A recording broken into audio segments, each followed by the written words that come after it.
All right, Bob. So switching gears from our long conversation in which we talked about a lot of personal things. Yes. Let's talk about personal things related to patron emails. What do you say? Yep, let's do it. Middle tier long-term anonymous patron, she says, Dear Dr. Kirk and Bob, I wanted to take a moment to thank you both for the incredible impact your podcast has had on my life. I found your podcast when I was searching for information on borderline. I hadn't ever heard of it until I had a quote-unquote nervous breakdown and went looking for the cause of the nervous breakdown.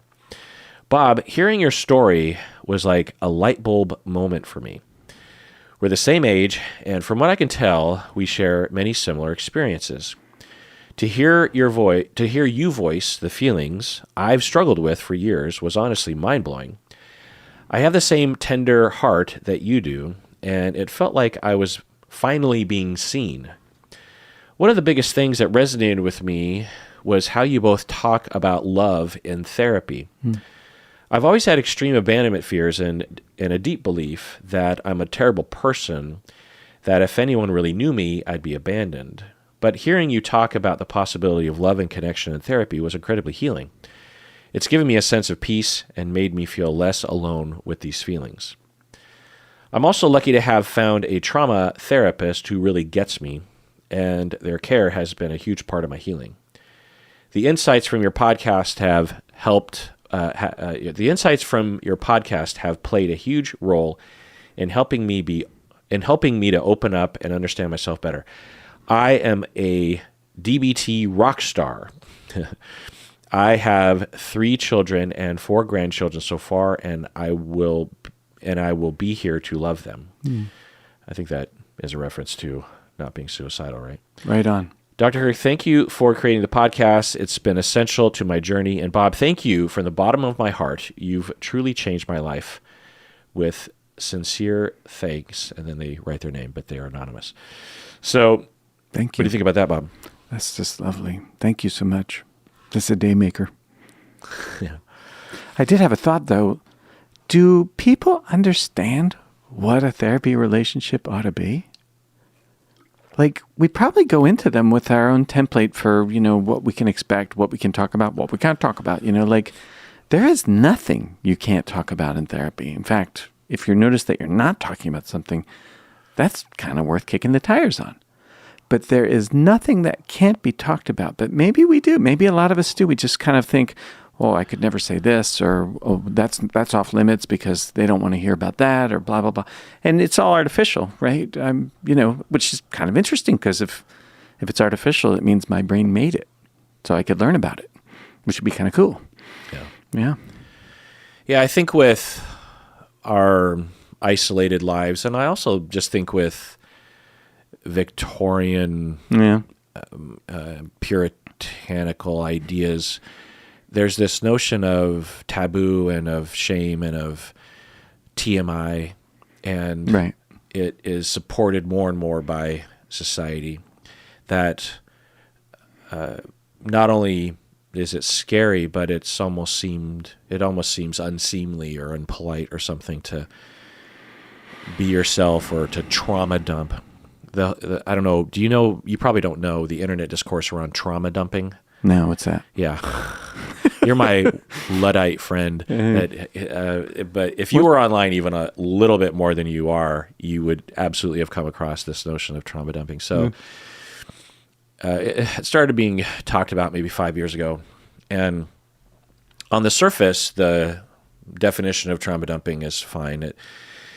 It is when someone talks about very intense, graphic trauma experiences that they themselves have been through in a scenario with someone that hasn't consented to hearing it or isn't ready for it, possibly isn't equipped to hear that kind of material, know? So you're a passenger in an Uber car, and as a passenger, you just trauma dump. You tell the Uber driver about having been sexually assaulted as a child, and you go into detail about it. And the Uber driver doesn't know how to say, this is too much, or can't get away, that kind of thing. And not only can it feel overwhelming and distressing to hear that kind of stuff, but it can even vicariously traumatize another person. Okay. So these scenarios are very, very rare where an actual trauma dumping has occurred, because most people never talk about any of their traumas. And if they do, they will very glancingly refer to it and make light of it sometimes. But this term became co-opted by the TMI assholes of the world. And anytime anyone mentioned, even just as a topic sentence that they don't flesh out with a paragraph, that they had been harmed or traumatized or they went through a bad experience, people would say, you're trauma dumping. And it was just another way of saying, ew, TMI, like if you were to post a TikTok video crying about how you're overwhelmed and your trauma from your childhood is being triggered, and people are watching the video, have a choice to watch your video, and people are like, you're trauma dumping. Or, I mean, that's an extreme example.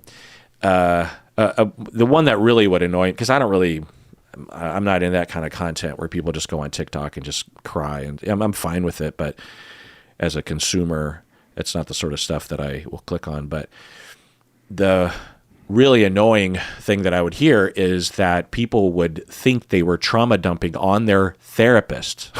Oh, wow. Yeah. Or that their best friend would trauma dump onto them because, what would happen is that someone would go to their friend and vent about their marriage, for example. And to the listener, it can feel overwhelming. And if you're not equipped, if you're not differentiated, you can absorb a lot of the tension, and you can take it on yourself if you're parentified, if you're immature, and you get distressed because you want to fix the problem and you can't as a listener. That's a you problem. It's not a trauma dumping problem, and God bless if that's your thing, but that's not the fault of someone that is seeking support from their fucking support system. So people started, 99% of the time when I heard the accusation of trauma dumping, there was no evidence. If anything, there was indication that it was absolutely not actual trauma dumping as it is defined, And so I say all that because it's just one manifestation of the continuation of our culture that shames people for intimacy and closeness and being real and authentic and honest. The metaphor or the analogy, or I don't know, that I think of is, I can remember a time when I was young, maybe 12, 13, when I started to be more insecure about the way that I dressed or the way that I talked, the way that my hair was or something like that. I distinctly remember a crossing over point for all of us, me and all my, my peers, where before, we were a little concerned, making sure we didn't dress in the dorky way, but we weren't, it was more functional, like does my jacket function as a jacket and is it fine, fashion-wise? But then, by the time you're 15 or 16, you're just like staring into the mirror going like, oh my God, this jacket is too dorky. And I wish, and so I think about that, which is, a normal part of a normal kind of, there's pros and cons. It's mostly a con, but that's the way I think about the way people are today about all social interactions, even with their spouses. That they're in their head with the quote unquote closest person to them, intimacy wise, emotional wise, and they want to come across as cool. And do you know what I mean by this? Uh-huh. What do you think I'm saying by this? You're saying that I think you're saying we're too careful even with people that are supposed to be the person we get to turn to, that, a resource, that we have some funny ideas about what we can actually expect from people or what they actually might be willing to give us. Yeah. Am I getting it? Yeah. Here's a better way of saying it, that when I'm out in the world, going to the store, I'm a little concerned, although less and less so with age, with like what I'm wearing, right? Whereas at home with my wife, that I live with, that I work at home with, I'm a lot less concerned. Yeah. And that's the way it should be. Yeah. I am not, maybe there's like a tiny bit of attention paid to like, well, she has to look at me, so I don't want to bother her, but I'm definitely not trying to dress cool at home while I'm just hanging out on a lazy Sunday for my wife, And I would hope that would be true for everyone. Now, there's a line there of just like, well, you don't want to smell and put other people off, or you don't want to look like you've given up or something, I guess. Maybe another analogy is just like, if you're going to bed and you want to wear your most comfortable outfit, whatever that is. Maybe it's nothing. Maybe it's a nightie. Maybe it's a flannel shirt. Maybe it's an oversized t-shirt, whatever it is, I would hope that everyone would wear what they would like to wear, and they're not thinking about how cool it looks or how appealing or how sexy or whatever, depending on, whereas when we're in public, we're a little bit more concerned about that. I find that people in close relationships, more and more so, are treating everyone like they would treat people in public. Oh. So in public, when you're talking to the cashier, yeah, you probably shouldn't go into your trauma. Yeah, you probably shouldn't take social risks about what you truly want to say or express, Like if you're sad about something and the cashier asks how are you doing, and you make a mental note of just like, well, I can't tell them the truth. I just have to say I'm fine, whatever. Or maybe I'm saying, well, I've had better days, but I won't go into it. And you just move on with your day. Well, I would hope that with your close support system that you would not, you wouldn't hold back. That you would, if you felt up for it, you would be honest and you would be real. And I think we're so perpetually isolated, even if we have people that we're living with, that we almost treat everyone like they're a stranger, like they're a cashier. That's what I'm saying. Yeah, I hear you. Yuck. And that's why ideas like trauma dumping and TMI and these other, they're just modern day, cultural ideas meant to stigmatize honesty and authenticity and us being human beings. Yeah. And the thing is that even if you have a spouse that you can be mostly authentic with, if you work a 40-hour-a-week job, most of your life is spent in the midst of a bunch of cashiers, which is still a crime, is still not natural. When we think about our natural state, in all likelihood, we had a tribe of 50 to 150 people that we knew for our entire life, and there was no putting on airs because they were there when we were crapping our pants. They were there when we were 7 and, picking our nose and eating it. They were there when we cried about not getting the second coconut. They were there when we got shot down by the neighboring girl from the tribe next door, and we said we'd never meet anyone ever again, and let me go into my emo goth phase because that's just the way I'm going to be for the rest of my life, and then a month later you come out and say, oh, I guess maybe I'm not going to be emo goth anymore. I guess I'm just going to return to my regular prep life, things like that. Yeah. People see every second of that. Yeah. There's no behind closed door. There's no curating your image for TikTok. There's no avoiding. The only people you could possibly trick into believing that you're not you would be the neighboring tribe, and you might not ever see those people. We are in a constant state of trying to trick the tribe next door, even when we're fucking home talking to our spouses. Who are treated like the tribe next door. Yeah. And then we even get treated like and then we're treating our therapists like they're the tribe next door. Yeah. Therapists are not the tribe next door. Yeah. Yeah. The thing that stood out to me was how precious we can apparently be about, being hurt or offended by something that somebody else didn't even do.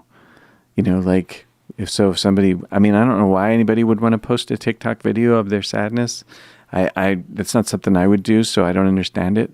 But it is not, it's not by itself just like some kind of, as the term is, trauma dump. And if I'm reading it that way, I'm being a wee precious about my tender, poor feelings. And I was thinking about, that one about the two guys walking around in the woods in the bare feet, right? And their feet hurt because it's twigs and pebbles and, rocks and shit, and their feet hurt. And so one of them says, I know what, I'll coat this entire forest in leather and then my feet won't hurt.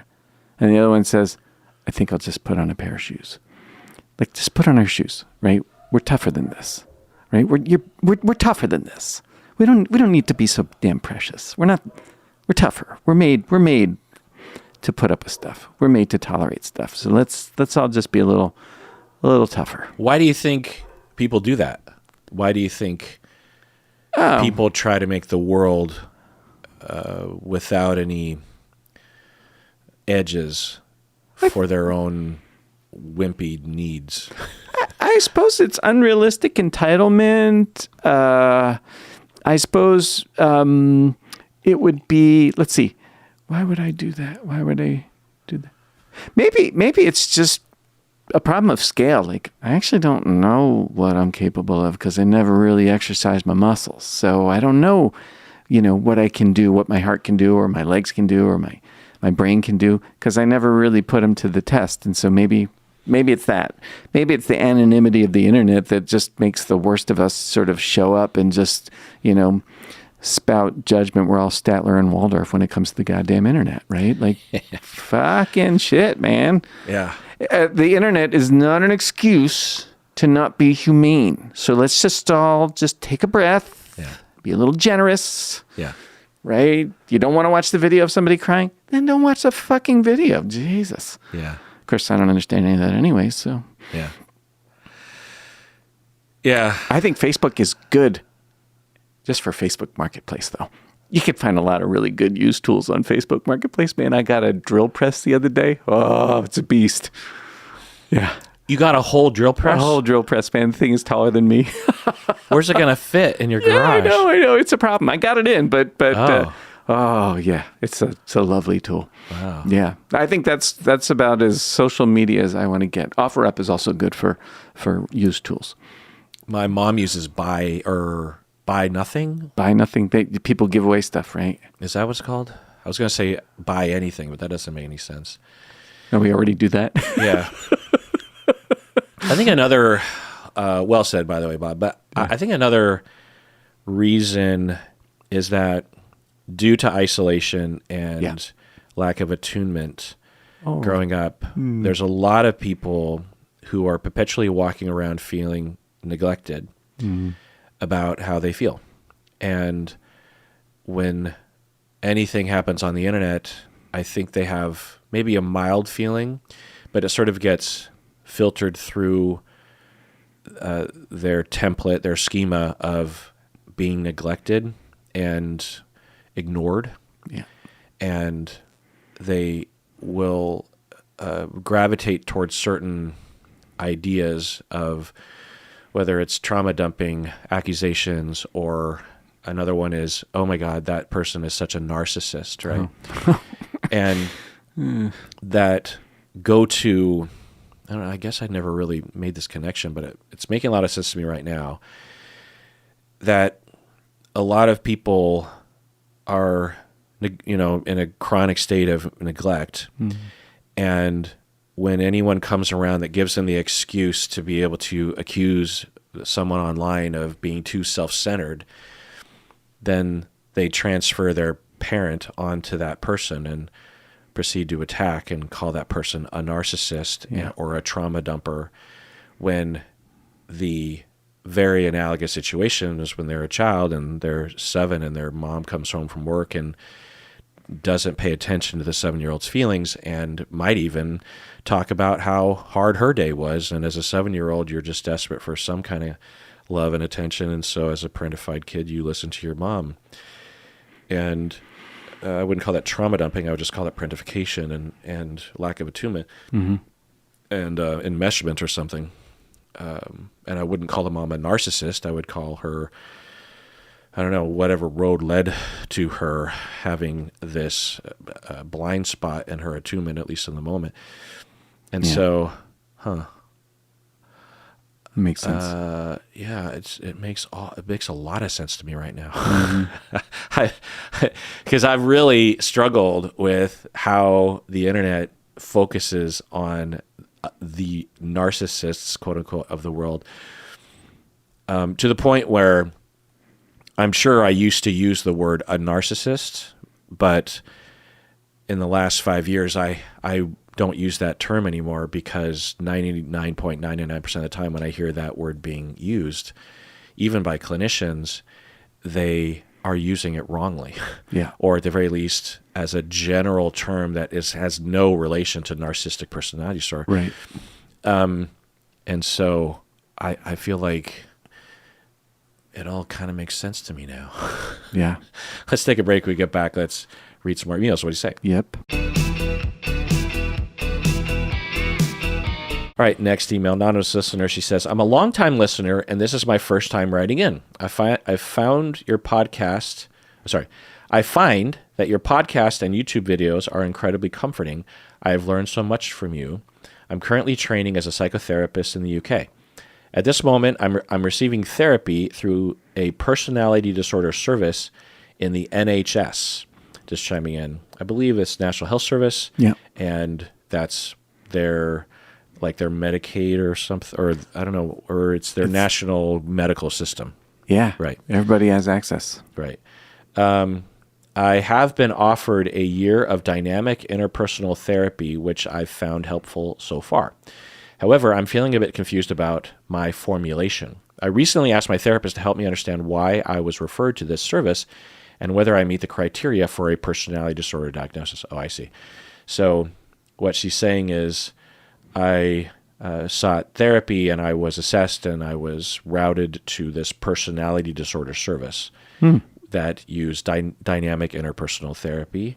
And she's like, at this point in her therapy, she's like, okay, I'm feeling good, but I'm just wondering, like, why was I routed into the personality disorder area? Interesting. And then she says, I then had a meeting with my therapist and psychiatrist, during which the psychiatrist told me that I do meet the criteria for a personality disorder, but not for any specific one in particular. Oh. Could you please help me understand what this means? I'm quite confused and eager to make sense of it as part of my journey towards better self-understanding. Thank you so much for your time and all the work that you do. Bob, what do you think? I don't know. Do they have personality disorder NOS? Yeah. What is it? So I don't know what this psychiatrist therapist formulation is. If I take them on their word, which, there's no reason not to, if I had a client that needed to be justified to their insurance company that it was medically necessary, right, and after assessing them, I could not apply any label of major depression or generalized anxiety or PTSD or ADHD or something. If I couldn't apply that, which is frankly often the case, but I did detect a personality disorder, but given my style, I'm not quick to apply one particular label, and I thought that the insurance company would accept a personality disorder, NOS, or in fact, I feel like I should look up the exact, because we've been through a number of iterations of the DSM, and I'm grabbing my DSM out of my... NOS, by the way, is not otherwise specified, but I don't think they use that term anymore, do they? Okay, so we're at the end of the chapter, and we have the two labels of other specified personality disorder and unspecified personality disorder. I believe that in the DSM-4, both of these would be considered not otherwise specified or NOS. So other specified, I believe most people use this when they are talking about a personality disorder that is not in the DSM. Unspecified, I believe most people use that when they're still trying to figure out what label to put it, and some people can stay in there for a long time. Okay, so here's what I'll say, is that anonymous listener, I'll just say what I would be thinking if I was given this diagnosis myself. I'd have the following possibilities. One is that they truly have assessed me and I do not fit. They've tried to fit. They know there's a personality disorder, meaning that I have a disordered perception and it is throughout my personality, and my symptoms and my functioning impairment cannot be explained by any other thing outside of the class of personality disorders and can't be identified within the different 9 classes of personality disorders. Does that make sense? Yeah. Okay. So that's the most surface. That's essentially what they're kind of telling you, I think. The other possibility is that they know you have a personality disorder. They think maybe it's borderline, maybe it's histrionic, maybe it's narcissistic, maybe it's OCPD, and they've narrowed it down to 2 or 3 different diagnoses, but they're having a really hard time feeling confident in using just one of those labels. So as an interim diagnosis, they're just giving you this. Let's see, what was the one? Let's see. I don't think we heard which one it was, but it's one of those in all likelihood if they're using the DSM, which they might not be. They might be using the other one. ICD. Yeah. But I'm guessing it's a similar kind of label. Anyway. Yeah. So that's another possibility, is that they're still working it out. The other possibility, which I hesitate to say because I don't want to implicate your therapists in this way, so take what I'm saying with a grain of salt, is that some therapists will use this label, this unspecified or not otherwise specified personality disorder label, because they have diagnosed you with something like borderline or narcissistic, and they don't want to give stigma to you, or they don't want your file to carry forward with that stigma. A unspecified personality disorder diagnosis, I would imagine, would carry with it a lot less stigma than, say, borderline or narcissism or antisocial or something. Would you say that's true, Bob? Oh, yeah, for sure. Could you see someone doing this? Oh, yeah, absolutely. Yeah. Therapists are the worst when it comes to believing in the stigma. Yeah. Yeah. So, and if it's the National Health Service, my guess is any medical person is going to have access to a file. Right. So maybe they're just trying to protect the person here. Right. Yeah. Another angle to this is they might be worried about alienating the client. Yeah. If they were to say, well, behind closed doors, we talk about you as if you have borderline, but officially and to you, because we don't want you to get upset with us, we're saying unspecified. Huh. So that's another possibility. Yeah. I don't want to plant that seed in the anonymous listener's mind. No, we don't know. Yeah. But there's a lot of different reasons. I would assume that it's one of the more upfront initial reasons that I laid out earlier. Yeah. It could even be a combination of all of them. Yeah. So that's what that means. But the bigger issue here, anonymous listener, is it doesn't really matter what label it is. Because even if there is a label, it's just a fucking label. So what you deserve to know and feel very confident in is their assessment and formulation of you, regardless of what label in the file is there. I would be way more curious about what their justification is for that. They say, yeah, you meet criteria for personality disorder, but not a specific one. Okay. Then don't worry about the label. Just say, tell me about that. What am I doing? What's my perception? What's my issue? what is it about my personality, or what are we working on? You deserve that. All clients deserve that. All clients need that. And therapists need to have a way of explaining that. I have, as you were saying earlier, therapists have a lot of stigma around borderline, meaning that they will sometimes just deny that borderline exists altogether because they are worried about the stigma. Yeah. And will feel like it's unethical to diagnose someone with borderline because of the stigma or because of what the harm that the label can carry.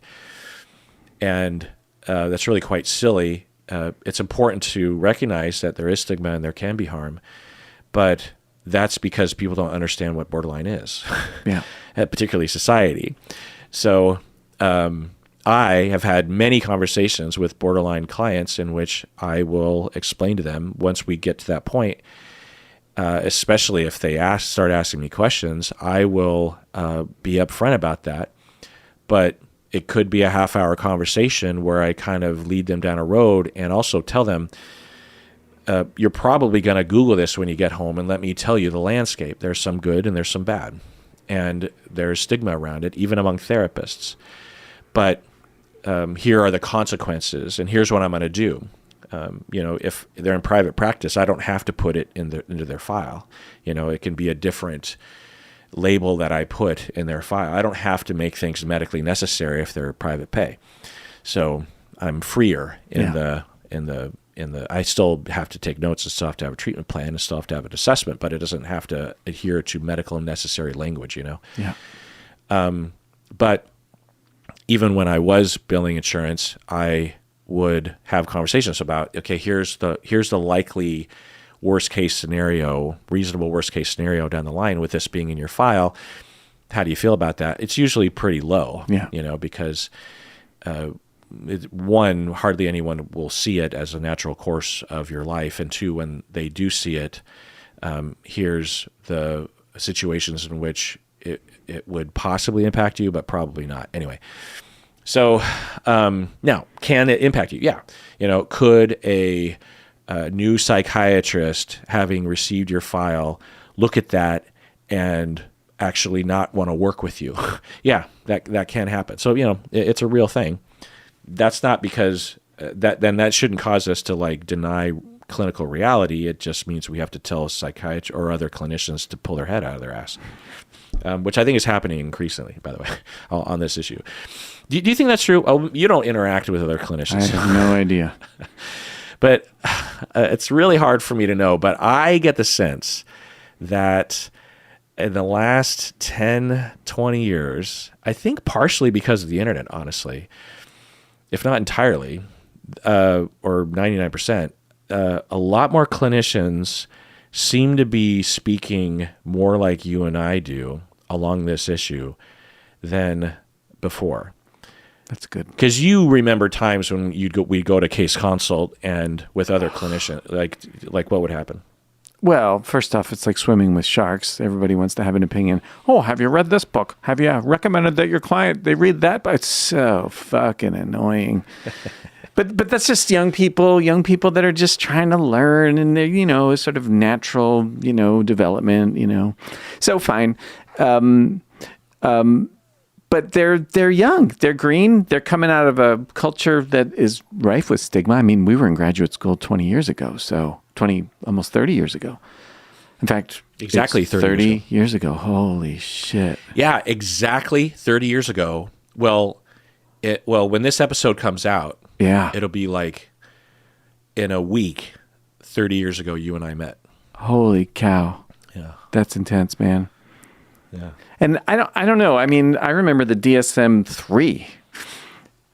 I don't think they were particularly sophisticated books. They were the best anybody was doing at the time. But we're getting better at it. Yeah.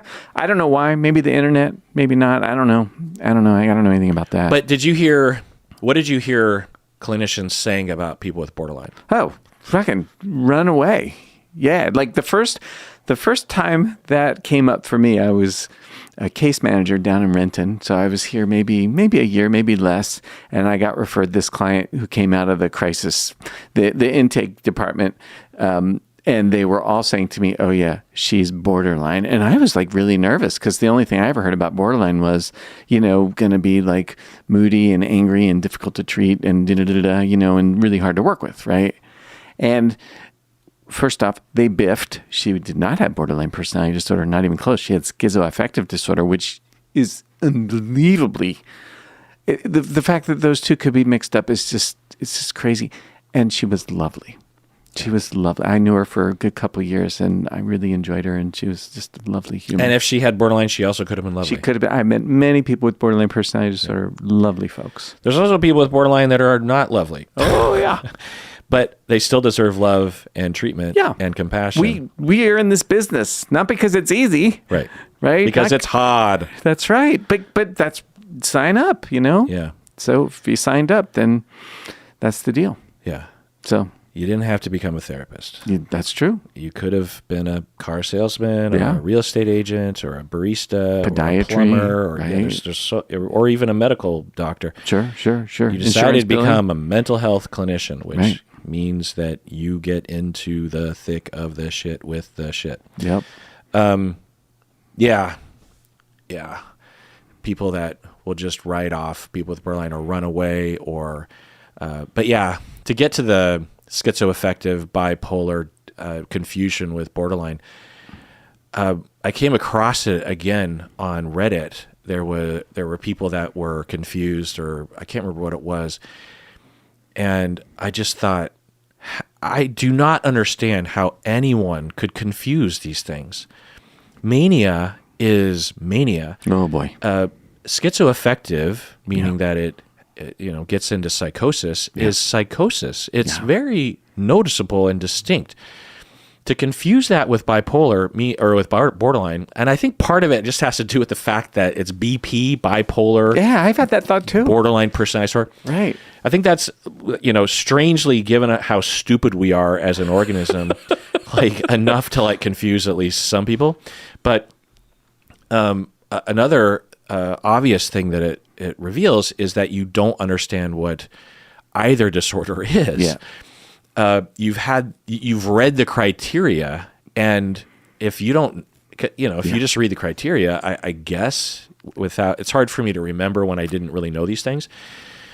But yeah, really reading either criteria gives you no ability to understand what these disorders are, or the ability to assess it. Yeah, you have to not only see it, but it really live with these people. You do. Now, mania and bipolar and schizoaffective, it doesn't take very long to absorb. Borderline would take longer, which, it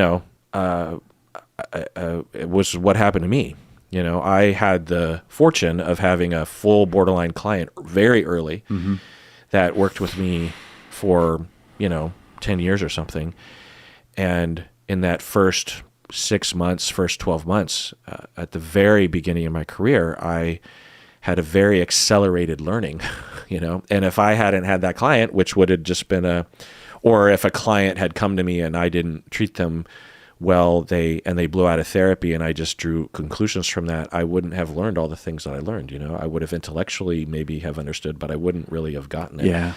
And so, someone during the 17th anniversary show had asked how to become proficient as a clinician working with personality disorders. And one of the main things that I said was you have to work with these people and stay with them and figure out a way to make therapy comfortable for them, one, for their sake, and as a secondary effect that you may be given the chance to fully experience the countertransference and the ups and downs and the vibe and the disorder.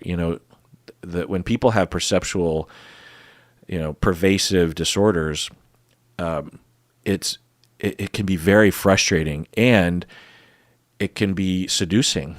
You, as a clinician, will be incentivized to enter their world.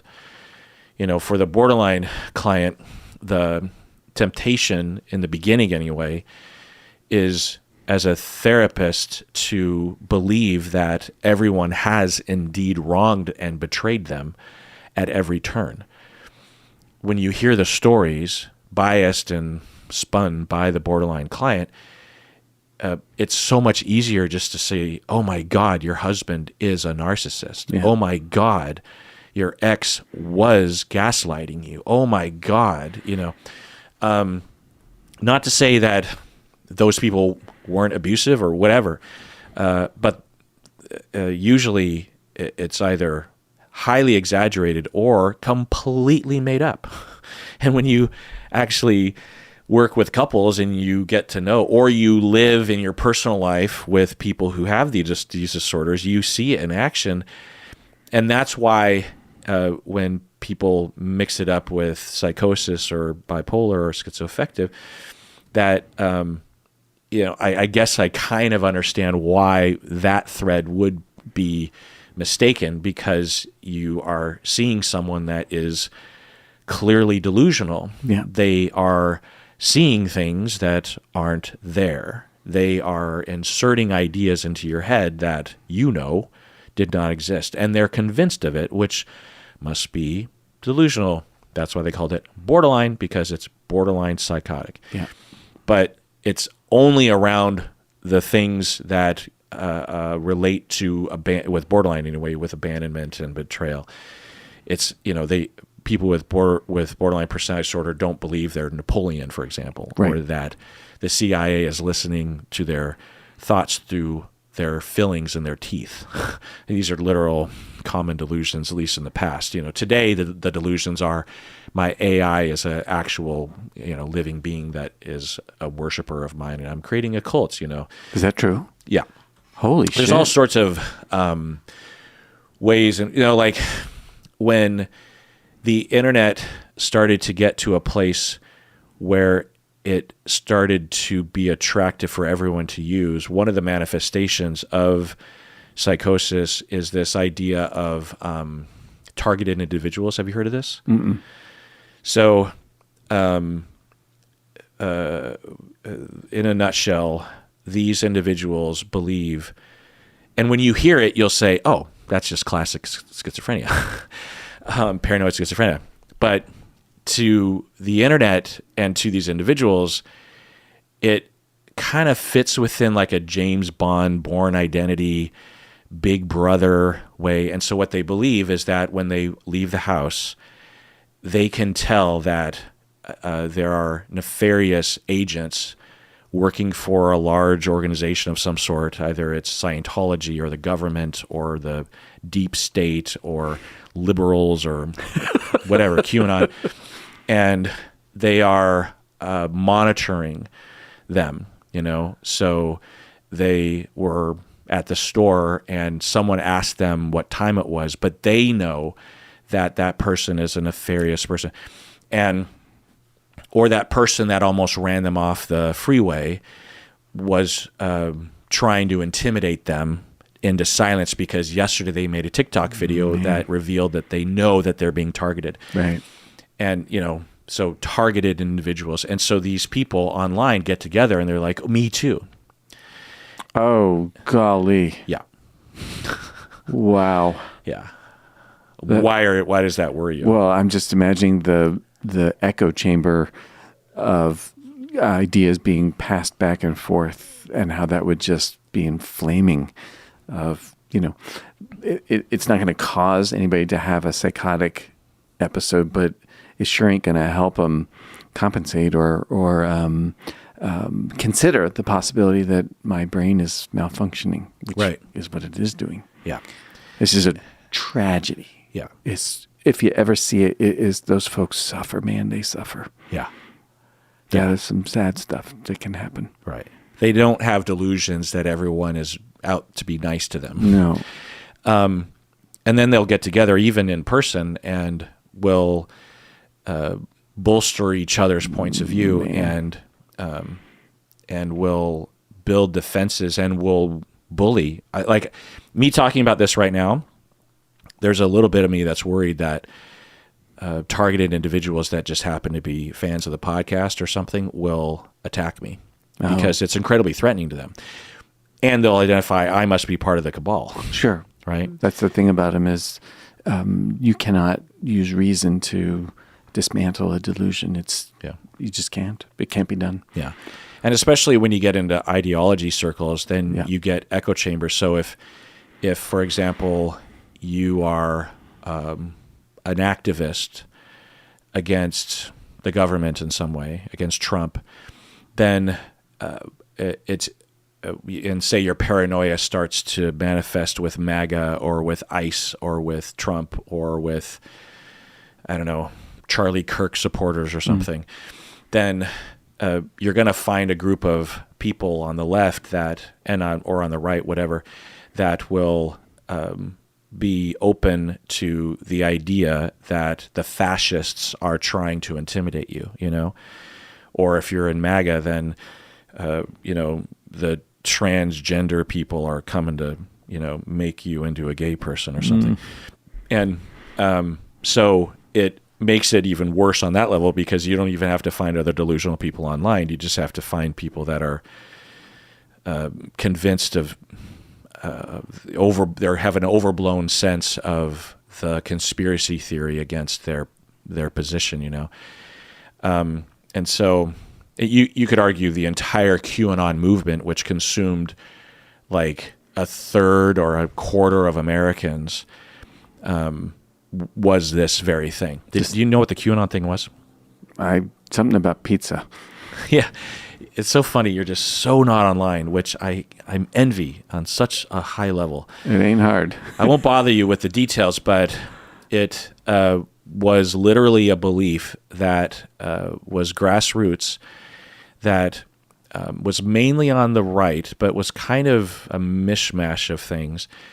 And what it looks like is that essentially there was either a troll on the internet that was just making shit up, as a lot of people will do, but it became believed that there was this guy named QAnon that was on the inner circle of the government, maybe like an admiral in the Navy or... like Deep Throat? Yeah, exactly Okay. like Deep Throat. Yeah. To use a reference from our generation. Terrible term, but okay. Yeah. And so that, was he named after the porn? Yeah. So there was a guy that was on the inside of the Nixon administration that was leaking information to the Washington Post, right? Yeah. With Watergate. Robert De Niro and Dustin Hoffman playing those. Robert Redford. Robert Redford, sorry. Yeah.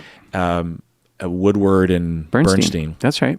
And they needed some nickname for him, and since Deep Throat, a full porn movie, was extremely popular, regular normies were going to the theater on a Friday night, parents, and watching an X-rated movie called Deep Throat. Yeah. And this wasn't softcore porn. No.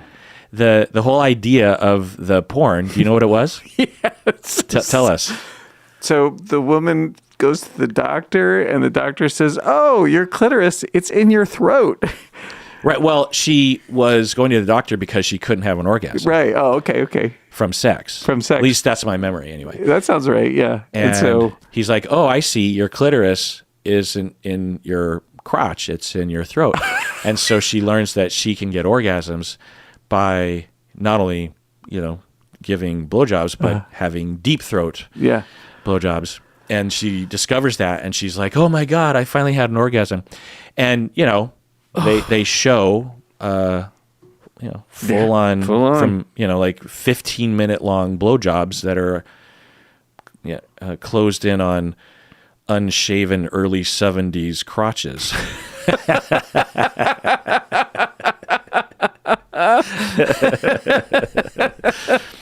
I mean, we're not. There's no trimming. There's no. It's just bushy down south. Yeah, yeah, in all of its scraggliness, and so I knew somebody in college who had straight pubes. Really? Yeah, I've heard about that. Yeah, I've heard about that. She trimmed some off. She was, anyways, and my friend taped them to his door. He had her straight blonde pubes taped to his door. Why? I don't know. I don't know. Did she take it as a joke? Oh, yeah. Okay. Yeah. This was all in, they were just Like playful. a friend or someone you were dating? This was the group of RAs that I work with. These were two of the folks among the group of RAs. So it's a friend. Yeah. So you're hazing a friend. No, not hazing. I mean, what do you just making a joke? No, she got drunk and they were drunk and they were just like... Oh, and- she put him up there. Yeah. Oh. Yeah, she volunteered him. She offered him. Yeah. Yeah. Tape twist, I'll never forget it. Yeah. And then you got to wonder, like, which direction do they go straight? Do they go down? Or is it kind of like on the head where it wants to go like a couple different directions? You mean like do you part Groucho it? Marx part? Yeah. I don't know. Yeah. I don't know. So many weird things in the early 70s. Yeah. A very tumultuous time. People were being assassinated left and right. People wonder if we're entering into that period now, actually. Really? Yeah. I mean, you're not online, so That is like true. you probably did you even hear about the Charlie Kirk assassination? I did Okay. hear about that. So, I don't know, obviously, and we can never know.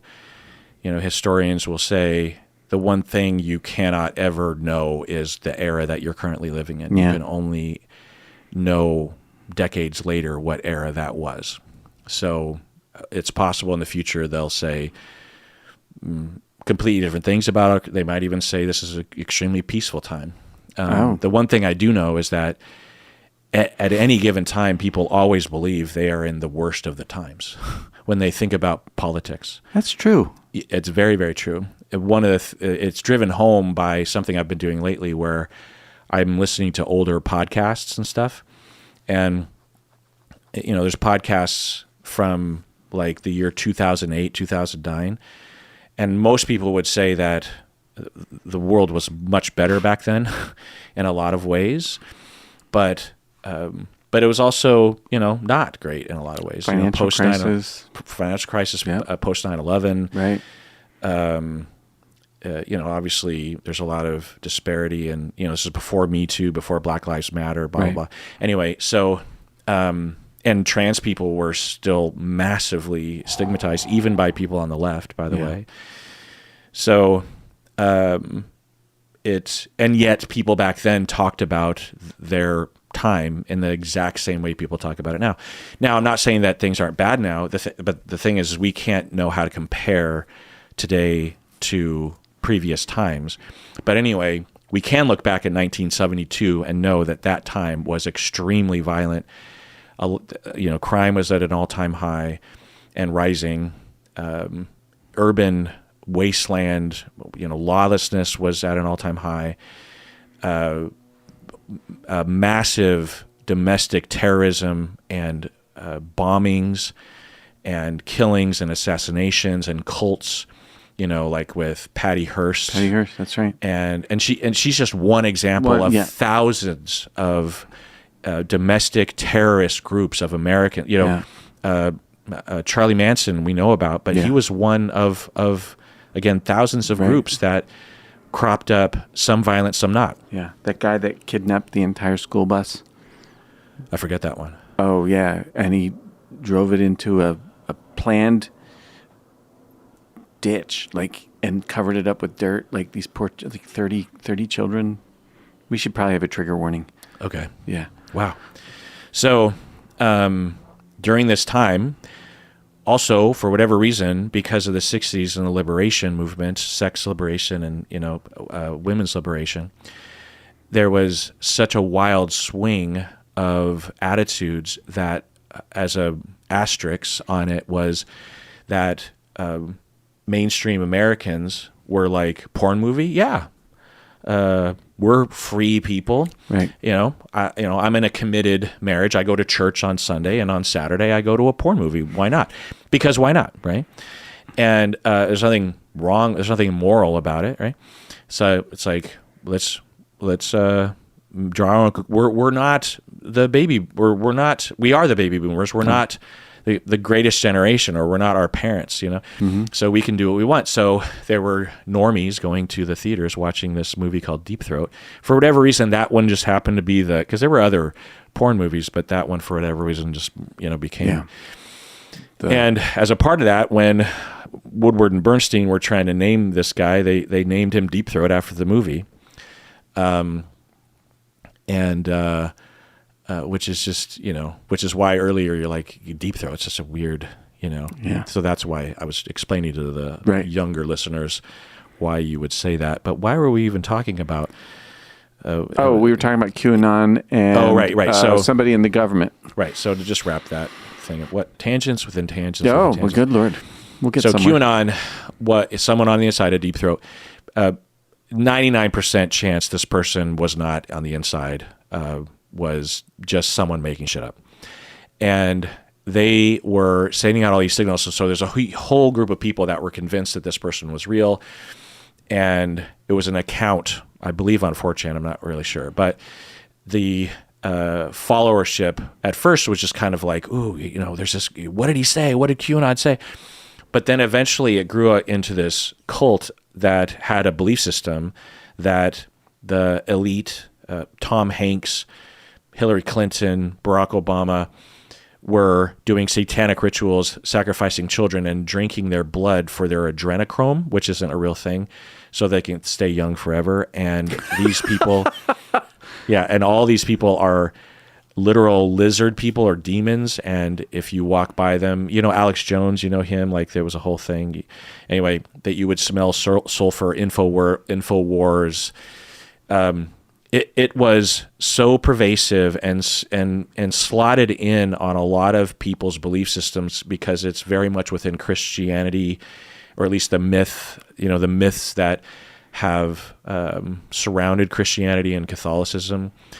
It all just kind of made sense, and it also promised the apocalypse, but what they called it was the big wave or something. I can't remember what they called it, but the storm, I think they called it, where eventually it manifested in, they knew the exact day that this event was going to happen, but it wasn't supernaturally, even though it did involve all these.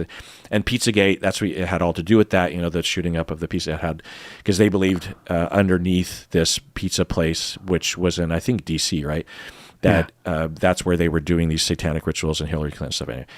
So the belief was that Donald Trump was going to rise up and out all of the lizard people, and there was going to be a cleaning house. And when Donald Trump would say he's going to drain the swamp, that's what he's talking about.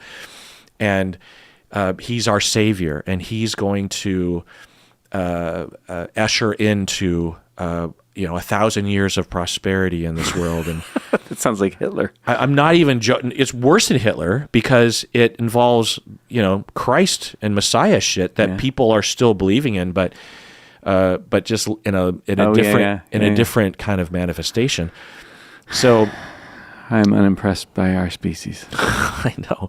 So anyway, with people that have, believe that they are targeting individuals, and then that leads to the conversation back. I'm sort of circling all the way back to the borderline bipolar thing, right? And that's psychosis, right. and that's right. DDD, and let's take a break. Oh, we did, man. We went places.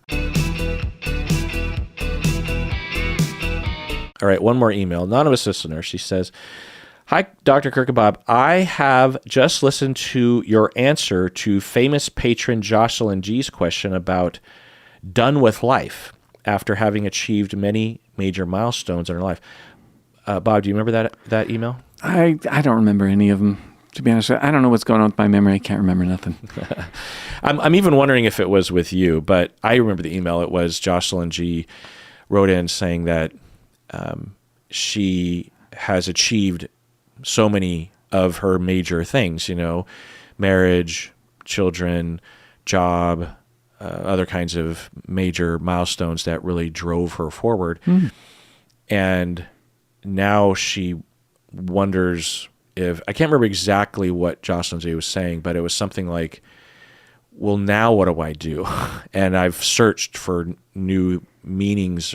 I don't want to put words in her mouth, but it was a question of like, kind of now what, or Something like that. Anyway, Yeah. not a specific. And honestly, it made me feel so sad and envious. I am 26 years old and feel the complete opposite about how Jocelyn G feels. I feel like I'm not achieving any of the things I should be in my life. And these concerns occupy most of my time and energy. For example, I have a low income and unfulfilling job. I still have roommates, and I don't even have a car. The idea of being done with life achievements, having enough money, and being generally satisfied with how life turned out just sounds like bliss to me. I suffer with depression, which is maybe part of the why I envy this. Do you have any advice for someone like me who feels like life is just an enormously impossible mountain to climb? I am in therapy with a therapist that I love, and while the relationship is a healing one, it hasn't made life feel easier. Life feels so hard. By the way, I listen to you, Bob, Umberto, and Rebecca every day while I work my shitty desk job. Thank you all for being a positive constant in my life. End of email. Smiley face. Bob, what do you think? Interesting that it ends with a smiley face. I was 26. I had roommates, and I had a low-paying job. Like, did you? Well, in line with us talking about 30 years ago, Right. I was 24, but I was absolutely precocious in knowing what I wanted to do with the rest of my life. I could have been making a huge mistake. I certainly had a very low income job and unfulfilling, which is why I decided to become a therapist in the first place. And I absolutely had roommates. Yeah. And the car I had was a very crappy car with a lot of 150,000 miles. The Acura? I love the Acura. I know, but it was a shitty old car. Yeah. You kept it running. Yeah. So that's one thing. The other thing is today it's even more delayed or it takes longer or something because of the way the economy is and also with how much school you have to go to comparatively. I mean, some things are the same, but it's gotten harder for people to start a career without going to significant amounts of school, Yeah. And also, again, the way the economy is, the way that housing prices are, and given culture around like there's not as much expectation on getting your shit together earlier. Another way of putting it is that I think we have a healthy amount of allowing people to have some leeway. I mean, when you and I were coming up in the 80s, it was expected that at 22, if you went to college, if you got a bachelor's degree, when you graduated at 22, you got a job that you stayed at for the rest of your life. No, I didn't. And neither did I. Yeah, I delivered pizza. So did I. Yeah. Oh my I don't God, think I were knew you that there? you delivered pizza. Yeah. Oh, I love that job. Did you know that I delivered pizza? You mentioned it about an hour ago. Oh. Yeah. Godfather's Pizza. No. PhD Pizza. PhD Pennsylvania. Pizza. Oh. Dumb name. Good sauce. Good sauce. Oh, very good sauce. Godfather's Pizza wasn't great, but it was good in a pinch. They still exist, I think, don't Godfather's, I think, does. PhD Pizza. It was just a one store and they folded. The Godfather's that I worked for in Ballard doesn't exist anymore. Now it's like a bank or maybe an Ivar's. It also could be Mod Pizza. It's right there on 15th. Anyway. I never had that. You've ever had Mod? Is it good? Yeah. Oh, they have okay. great salads, actually. Really? Yeah. For whatever reason, pizza places often have good salads. Well, a Pog has good salad. Huh? Pagliacci. Pagliacci, yeah. I like their salad. Yeah. So anyways, so 26, roommates, low-paying job. Don't know if it's crappy. I'll tell you this. When I got out of graduate school and I was working at the mental health clinic and still a low-paying job, but instead of having no debt, I had $40,000 in debt. And I was surrounded by cynicism and that kind of righteous thing that people get when they feel like, they're sort of held down by the man. And I didn't know what was going to happen, but I knew why I was there. And I just decided one day, I'm a fucking volunteer. Like, this is my job. This is what I chose to do. And it doesn't pay well, and it's really stressful, and there's a lot of paperwork. But I signed up for it, so I'm not a victim of any of this shit. This is an exchange. And in exchange for, not very much money, but I didn't really want or need much money. And I get this experience. So I became a volunteer. And when I became a volunteer, I got really happy. Like, I didn't get ground down by I found ways to just get around the bureaucracy. It's not that hard. Just figure it out, right? And then when I left, I just left. It was time to go, right? 5 years, I think I was there. So I guess what I'm wondering is it really a crappy office job, or do you just need to volunteer? Yeah. And also, I wonder if you're depressed, and you might consider talking to somebody about that. Maybe trying. She's in therapy. Oh well, yeah, okay, but like I'm on Wellbutrin. I've been on Wellbutrin for 15 years. Very helpful. Yeah. That's mainly. So there are two themes that I'm hearing. One is depression, which even if everything was perfect, you could still be depressed. Yeah, you could still be depressed. The other thing is if you polled 26-year-olds or, I don't know, people in their mid to late 20s, early 30s about how they compare themselves to other people their age or where they think they should be regarding these milestones, 99% of the respondents would say that they are not where they should be. Oh. It's endemic with younger people. I think it's like development or just the generation, or what do you think it is? I think it's a number of factors. Yeah. One, I think it's just normal to feel at deficit while you are chasing a milestone. Yeah.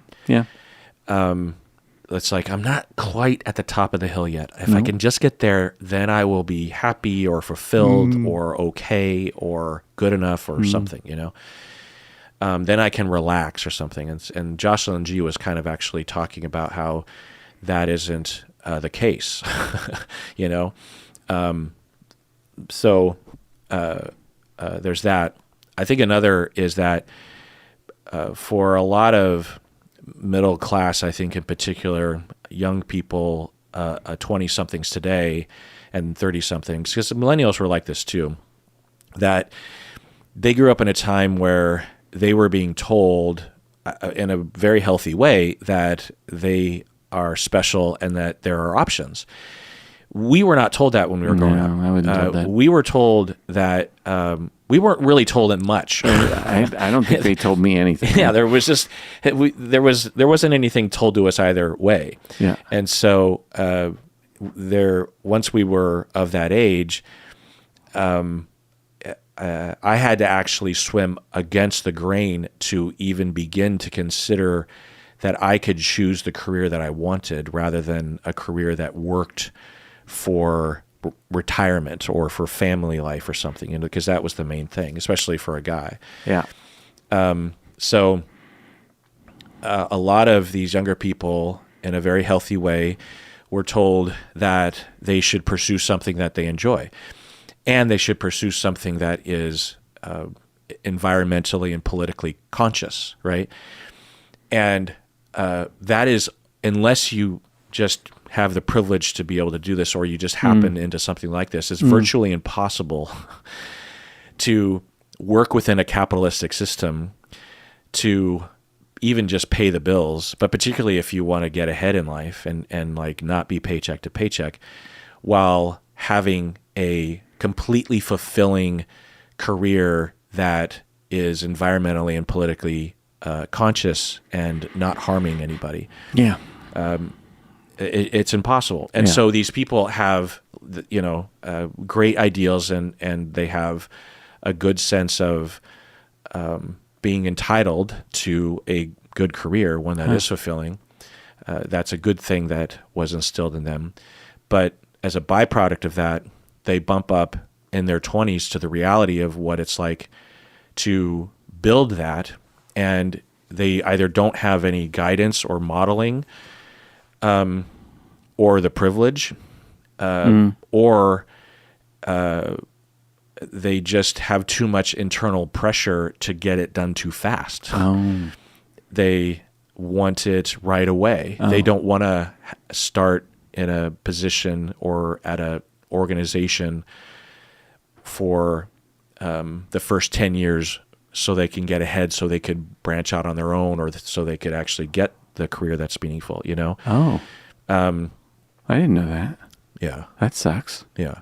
I mean, I'm generalizing, of course. Yeah, There's a right. lot of different pathways, and also with online media, social media, it makes it even worse because you have the opportunity as say you're 30 years old and you're following or you're friends on Facebook or Instagram or Twitter or something with a lot of your high school friends. You're just sort of aware of what's going on with them. Well, the ones who happen to, or LinkedIn, the ones who happen to post on that kind of stuff might have things a little bit more put together earlier, or they're presenting a particular side of that. Sure. So you yourself are sitting there going, right. "Oh my God!" And you look to that one or two people, and you think, by comparison, you suck. Small the sample. thing that you can't know is that person could also be depressed, could be just flat out lying or spinning things. Sure. Their marriage could be falling apart, whatever, or they started out at second base because their parents were rich or whatever. It's just, right. Or none of those things are true, and they just happen to be a little bit more driven, but they're no happier than you are. Right. They just happen to be in a career that is better for Instagram or something. Who knows? Yeah. And it's so hard, given our individualistic, achievement, capitalistic-oriented society, materialistic-oriented society. It's so hard to talk. I've had so many conversations with young people on this issue, and I've been having it for 20 years, whether it's clients or supervisees of mine or something. Yeah. And I'll we'll have long conversations about it, and I'll try to give guidance and try to tamp down some of the assumptions and stuff. And at the end of a grueling process, I will have put maybe like a 3% dent in it. It's just so hard to dislodge the foundation that people are a loser. They just believe that they're just a loser, and that they are lazy, and that they don't have the right things, they don't have the right job, and they're not reaching those milestones. There's a whole other conversation that's often put on women of just like they need to be married with kids by a certain date, Oh. and their kids have to be beautiful and have to be doing well in school. And if they're what if you just roll the dice and genetics wise and your kid comes out with ADHD and it really, really struggles and bumps up against the world and has just a ton of behavioral problems and academic problems Sure. and whatnot. And, people don't tend to tweet about that. People don't have a bumper sticker that says, my kid is below average. I'm proud of my D student. No one does that. And it's getting worse. This is one of those things that Gen X actually benefited from. We had a lot of it. Are we Gen X? Yeah. Yeah. Okay. We had a lot of it, but it was not as severe because, again, no one was paying attention to us. Yeah. And they wanted us to achieve in that way, and we had those external pressures. But it, once we were on our own, we were just kind of like, well, live your life, I guess. Yeah. And there was no social media to compare. No. And also, I kind of feel like, at least in Seattle, our generation was really anti-establishment and anti-corporation and that kind of thing, So like the grunge rock. Yeah, I mean that grew out of that, but Yeah, okay. It was just a general notion of like screw trying to fit in, Yeah. screw the 80s essentially, screw Reaganism, Yeah. screw conformity, Right. Jackets with shoulder pads. Yeah, screw jackets with screw Aquanet bangs, and just relax and bring layers. That's why we had flannels that were wrapped around our waists, because in Seattle you always have to have layers. Fantastic. Did you know that? No, I didn't know that. I love flannels. It's a big thing. So in Seattle, growing up, when you're walking around all the time to the bus or whatever, and I'm sure you run into this as a Seattleite, although you'd have to walk more, but when you're leaving the house, it could be cold and you could need, Yeah. Like a shirt and then a flannel and then maybe a puffy jacket. Right. Well, after 2 miles of walking around to the bus or just in the course of your day, you heat up a little bit, because it's not freezing cold. Right. It's like 50 degrees out or something. Right. And you might be too hot now, so you take off the puffy jacket. By the midday, by 2 o'clock, it might have warmed up a bit. It might be like 58 degrees, and the flannel is too much. So you got to take that out, but you wrap it around your waist, and then you move on with your day. And then when it gets cold, you start putting the layers back on. Yeah. Whereas in other places like the Midwest, like you're wearing your puffy jacket all the time. It doesn't get cold. It doesn't get hot enough to take that thing off. Right. Or you're in SoCal. You don't need the flannel because, and that was always the funny thing to me, was to watch our layers, our practical layers culture being translated to fucking Los Angeles, where they would have a flannel is a warm shirt. Oh, I love them. Yeah. And I can't think of a lesser conducive place for a flannel shirt than Los Angeles or San Diego or something. Right. I just thought like, wow. You guys are really missing the point. Mm-hmm. Like, we're not wearing these things for fashion. We're wearing these things because they're functional, and they're $2 at the secondhand store because there's so many of them out there, and they tend to last. Yeah. And that's, if we had a better option, we would have worn that. Right. Anyway, not to say that we weren't just as pretentious and stupid as everyone else, because we were just had a different set of pretensions. But the point is that younger people, younger than us, generally speaking, always feel like a loser. And Jocelyn G was kind of alluding to that. It was just like, I'm no longer a loser, kind of a thing. Yeah. Now what? Yeah. And that's why you have to push back on the messages. And the thing is it's so pervasive because when we think about these ideas getting into young people's minds, we think about Instagram, we think about commercials, we think about marketers and stuff. But the enemy is inside the house. Like, one example is when I worked at schools, I would hear conversations that these students would be having, and the parents and the teachers. And I'm this outsider. So I would hear this general idea that the way to, the only option in life, and it was never stated this way, but everything operated along these lines of, you must go to a prestigious university. Before that, you have to go to kind of a prestigious high school even, or at the very least, you have to take the right kind of classes. You have to do the right things. You have to have the right volunteer gigs. You have to have the right attitudes. You have to have certain activist bullet points on your resume. You volunteered at this and that. You have to have the right resume. And then once you're in college, you have to do the right things. You have to meet the right people. You have to have the right internships. And then once you get out into the workforce, it got a little bit more amorphous at that point. But I would hear everyone operating along those lines. And of course, there's nothing wrong with that. But I heard no voice of, but none of that will give you happiness. None of that is necessarily meaningful for you or for anyone. None of that might be conducive to your mental health. It's a path and it's fine, but it's not the better path.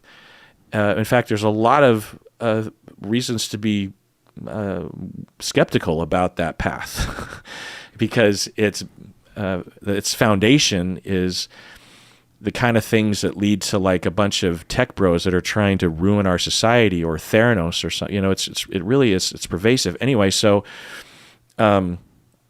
I would try to push back, but the tidal wave of pushback against my pushback from the students, from the teachers, because I would be telling them, School doesn't matter as much as you are talking about. And for teachers, that's an anathema, right? That's completely antithetical. Right. You're saying I don't do anything valuable here? Is that the message? But that's not what I would say. I know. I know. But I'm saying achievement in academics in high school, and this is coming from a straight A student myself, doesn't necessarily mean a good thing. Yeah. Taking the right classes in high school, going to the right college, doing well in college isn't necessarily the right thing to do. It might be, but not necessarily. So what is the meaning of life? Why are we here? How can one be happy? What makes you happy? What's the path to happiness? If you just listen to the Kool-Aid that everyone's drinking, then there's one particular way and no other way. And then they're 35 and they've gone the way and they've done everything right. And then they say, well, now what? I don't feel any better. And how much time have I been wasting on this? And that doesn't even account for the countless people that have yet to achieve even half of those milestones and they're 35 and they still feel like a loser. It's coming from inside the house. It's one of those things, like with body dysmorphia and body positivity that clash.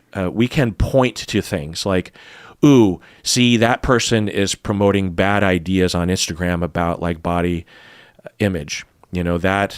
That person who is shaming that actress because she gained a little weight. Like Taylor Swift, I think like she wasn't as super skinny as she was, and people were attacking her, I think. Oh, my God. And so it's easy to point at the people that are saying, Taylor Swift, she's kind of fat now, and say that's wrong, right? Those kinds of, enemy versus us is easier to detect when it comes to capitalism and materialism and collegeism or achievementism or keeping up with the Joneses-ism. Yeah. It is completely pervasive, arguably stronger in progressive circles than it is in non-progressive circles. It's incredibly hard to detect and attack and identify and protect yourself from. And so when you, anonymous listener, attack yourself for being 26 and that you quote unquote have a low income, unfulfilling job, you have roommates and you don't have a car, and you think that there's something wrong with you, you will not find a way to get out of that by seeking support around you, because you're swimming in it.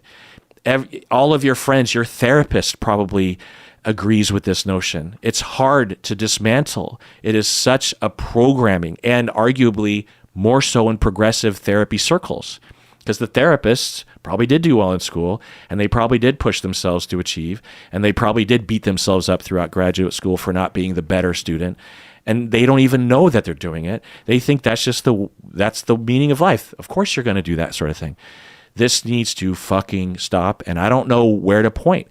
I don't know what influencer you can point to. I don't know what book you can buy. I don't know there are books, there are people out there, but I just think all I've been seeing is it's just getting worse and worse and worse and worse. So you're this listener, and you wake up tomorrow morning and you say to yourself, maybe I don't know what to do, but I want to do something different today so that I'm participating a little bit less just today in, whatever. What's one thing you would do? I'm thinking about that for myself too. What's one thing I would do? I think I'd take a breath. I'd try to find something delicious to eat at some point during the day. I would pay attention to what in this is fulfilling. Okay, fine. And I would give myself the following thought experiment. What would I like? What would I like? Even if I don't know the answer, maybe nothing comes to mind. Maybe something comes to mind. Maybe something comes to mind today that's different from what comes to mind tomorrow. Whatever. Just what would I like? What would be fulfilling or meaningful or purposeful? And those are not all the same questions, so maybe each has a bit of merit. Because there isn't any reason to think that this reality, whatever it is that I'm in, is has to be the reality I'm in when I'm 96 or 156 or whatever, right? Maybe something different is possible. Something different is possible. Now, when I say that, do I sound like a privileged white guy? No, but good. There's, it is higher up on the Maslow's hierarchy, right? Like, that's true. People in Gaza don't have the privilege to ask themselves this question. No, I would not.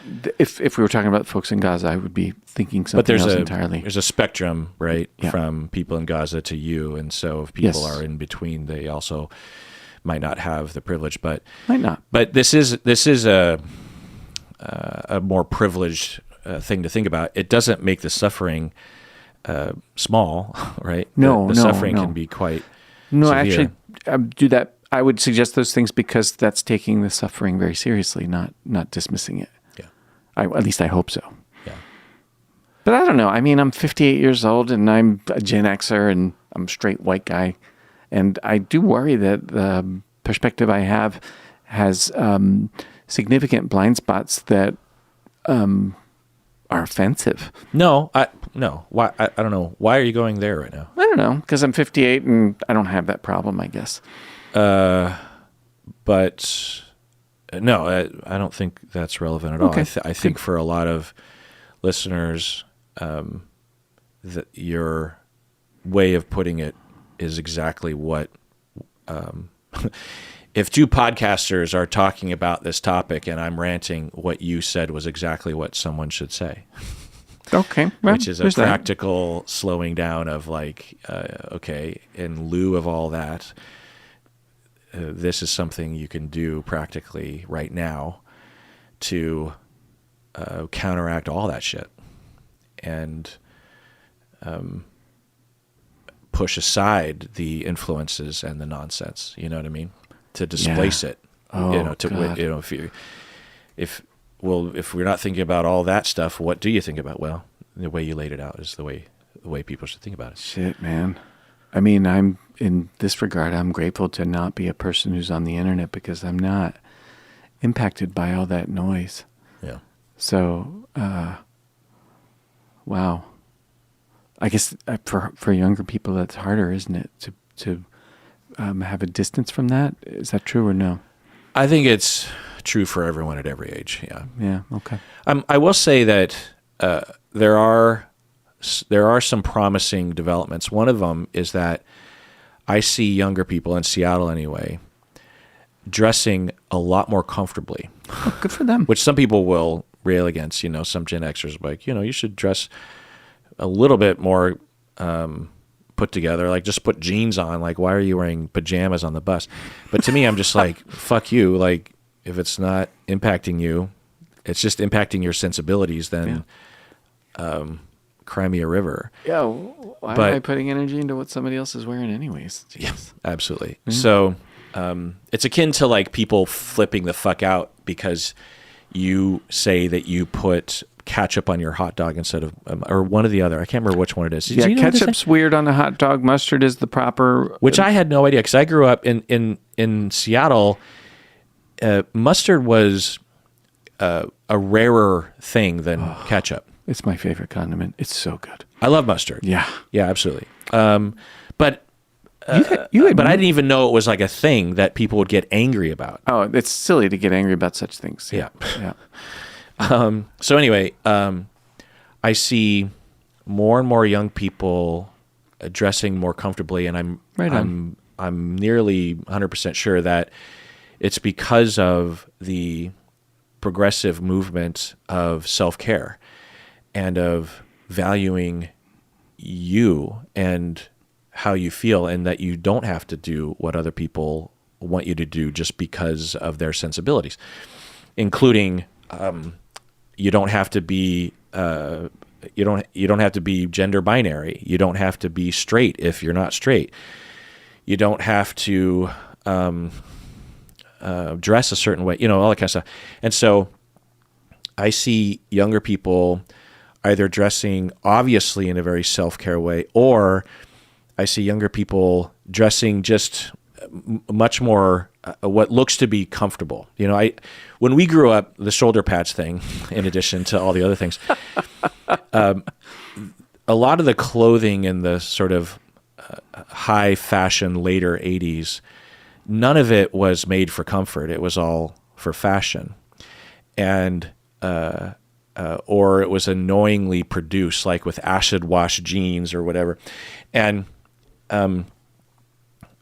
to see younger people today just wearing like a regular pair of jeans and a regular T-shirt and a baseball cap or something, and of course we did that in the 80s too. But I don't know.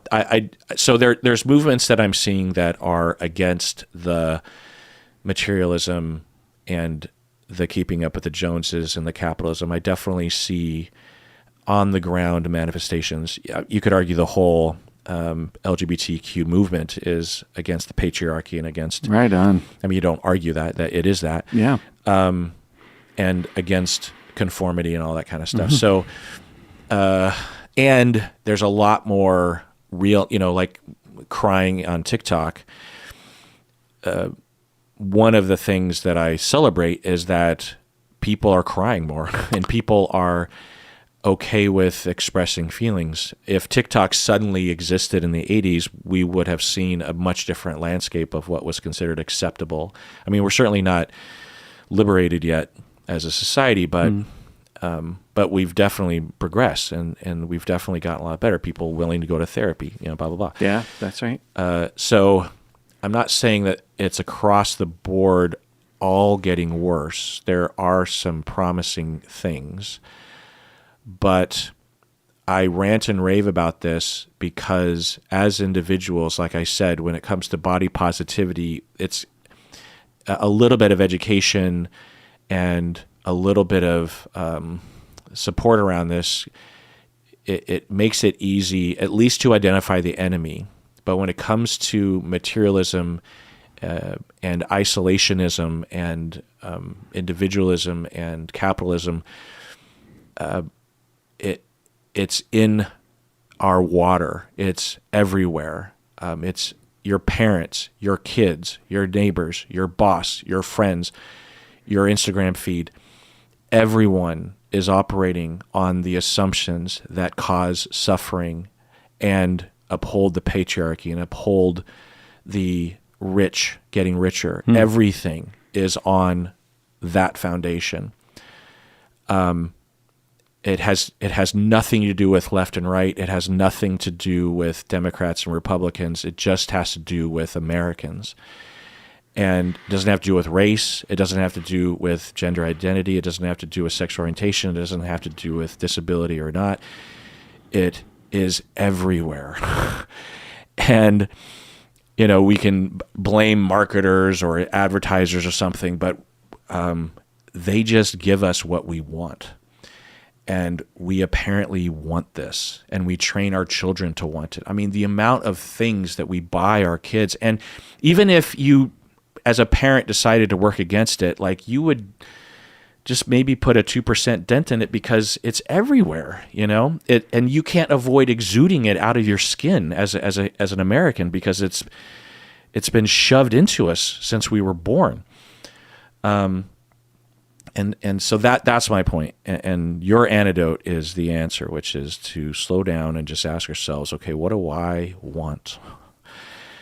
It's almost like a meditative state of just like, what do I want? Well, I want to have a better career. Well, just let that one go by. What do I want? I wish I was thinner. Okay, let that one go by. What do I want? I want to be more disciplined about eating right and exercise. Well, let that one go by. Yeah, good one to let go by. What do I want? What do I want? And it's hard. We might not have ever been given that chance, and we might not have any influence along those lines. Funny to be an empty consumer of something other than desire. Yeah. Say more about that. Well, like we are consumers of products and of the stuff that you're just describing, and yet we perhaps don't think much about, well, what do I want? Like, do I really want a car for the sake of transportation, or do I want a car because of what that would say about me, my status, or I don't know. I drive a smart car. They're not very high status, but it's good transportation. So do I seek things out because I actually want them, or do I seek them out because of what they will display about me in a world that values display? Like, just because everybody else wants it doesn't mean I gotta want it. Yeah, I like my car. It's your smart car. This is a smart car. I saw what was that car from the 80s? Stacy actually had one of these. Not a Saturn, but oh yeah, I can't remember what it was, but it's on the tip of my tongue. Geo Metro. Oh, Geo, yeah. So when Geo Metro came out, it was considered a compact car. Yeah. But not that much of a novelty. No. I saw one. Stacy said, I used to have one of those. It is barely bigger than a smart car. Yeah. And smart cars and Geo Metros, like vintage Geo Metros, look like advanced motorcycles on today's standards. Yeah. Cars are so big, including my car, by the way. So I'm part of the problem, but it's just that's one of those things, right? It's like things start to drift, and if we had seen even just one of the mid-size SUVs of today in the 80s and 90s, we would have said, that's too much car. Why do you have such a large... Like, there were Broncos back in the day, and Broncos by today's standards are tiny. Yeah. Compared to the SUVs of the 80s. I mean, there was what was that one? The Humvee. No, there was an actual. My Glover actually had one of these. Not Expedition, but Explorer. Is it an Explorer? Ford. Maybe, I can't remember, but it's sort of a SUV / station wagon, and it was pretty big. Yeah. So there were kind of big ones, but they were basically kind of like vans, and they were identified as such. They weren't identified as commuter cars anyway. Yeah. So this is just another example of when I go to buy a car, or lease a car or something, even though I have all that rant in my head, I still go for the bigger car because I've drank the Kool-Aid, and even though I know better when I am at the signing process of signing the lease or buying the car, I choose otherwise. And I drink the Kool-Aid, and then I make more Kool-Aid by being a person in society that has one person in a car that's way too big, even though I grew up in a time and had extremely small cars. Right. Most of my cars growing up were tiny Honda Civics, and the Civics of today are giant compared to the original Honda Civics. And so, and I have all the justifications, and I can hear everyone in the audience. Well, they're more safe. You'll hear. Well, it's safer than my car. Yeah, I'm scared to drive my car on the freeway, right. And rightfully so. Right, partially because everyone's driving these. It's an arms race. Yeah, if everyone just had smaller cars and drove more safer, you wouldn't need giant cars. So and then the fuel efficiency and waste and just all So I'm not saying I'm any better or that I've somehow risen above it. I haven't. In some ways, the way my perfectionism with my career has always given me a certain level, past the age of 30, I would say, has always given me a certain amount of privilege to feel like I have met those milestones, so that I don't have to bump up against not meeting those and feeling shitty about myself. Yeah. You know what I mean? Right. Good point. So I haven't really had to deal with that since I was in my 20s. Right. But I do remember being in my 20s and not feeling this at all. I don't. Do you remember in your 20s feeling like, oh my God, I'm not doing as better as other people my age? Fuck no. Yeah. I don't ever remember that question even entering my mind. Now, some might say, well, maybe it's because you did achieve, because, I was in graduate school at 24 or whatnot. But Every now and again, I could splurge for a 6-pack of Red Hook. when in your 20s? Yeah. Yeah. Yeah. But I never thought, I want to hit some milestone, something down the road. Yeah. No. Yeah, I don't remember. And I knew assuming debt from graduate school would be considerable. And I'm a little embarrassed to say, I just figured that would work itself out. Yeah. Yeah. Why are you embarrassed? Because for someone like me, and I'm on the privilege thing again, there are so many doors that are open, that have always been open, that's a reasonably safe bet, right? But well, the privilege for me Yeah. was that I knew I always had my parents to take me in if I needed to. So if something went horribly wrong financially for me, right, I knew my parents or my siblings Yeah. or my best friends or something, and that's a privilege. Yeah. Me being half Asian, half white, I guess has something to do with that. But if I grew up in poverty and my parents were drug addicted or far flung or something, and I couldn't depend on my siblings for anything, if anything, they were depending on me, and I started to incur debt going into graduate school, that is the privilege. So it doesn't have to do with race. Yeah. I mean, race is related, but the main privilege Is- if you want to identify something, Yes, that's right. is that you come from a middle-class world. Right. That is 100% true. And my people were back in Philadelphia, and I don't remember when my mother stopped saying, "Hey, you can always move home." Right. I was probably in my 40s. Yeah. Did you listen back to the episode where you talked about your mom? No. I did. Oh. Yeah. Huh. I don't listen back to every episode, but... My sister, I talked to my sister the other day. She listened to it. Oh. Yeah. What did she say? What did she say? I mean, I just talked to her on Saturday. What did she say? She said there was no doubt about what it was about, given the title. She said that, and she said, did she use the word sweet? She might have said it was sweet or something about it, I guess, because I was talking fondly about her and my brothers. And yeah, she didn't say much. She said those things. Yeah. Yeah, I always get a little embarrassed when someone I know listens, and so I think I probably sort of tuned some of the information out. So, yeah. Anyways, it's cool, though. Yeah.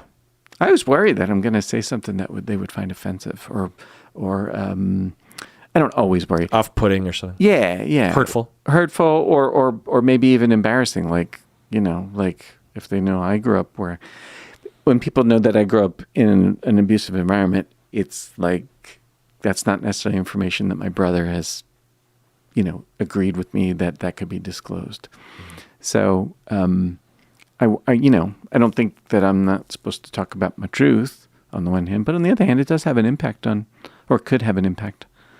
As far as I know, he's okay with it, or he doesn't listen to the podcast. I'm not sure which, but maybe both. Yeah. Yeah.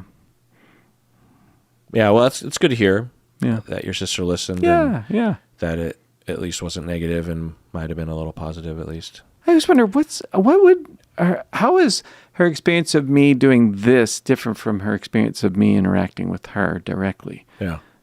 I don't know the answer to that. I was just kind of curious about it. Like if I'm sort of two different people or something. Well, does anyone else in your life listen to the podcast?